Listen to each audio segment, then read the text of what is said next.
متقیوں کا امام بننے کے لیے خود ماں باپ کو متقی بننا ہوگا۔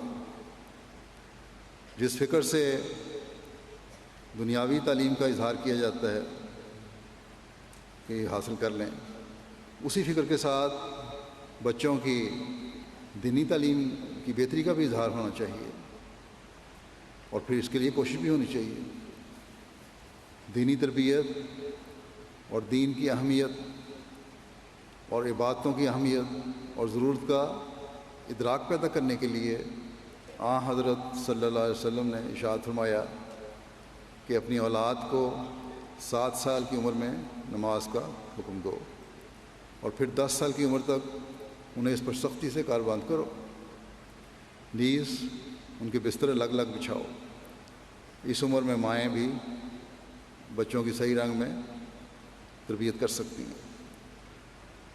اگر اس فرض کو صحیح رنگ میں ادا کرنے والی ہوں گی تو بچوں کی صحیح رنگ میں تربیت ہو سکتی ہے۔ آئندہ نسلوں میں پھر عباد الرحمن پیدا کرنے والی ہوں گی۔ رحمان خدا کے جب بندے بنیں گے اگلی نسلیں ہماری، تو شیطان سے دور ہوں گے۔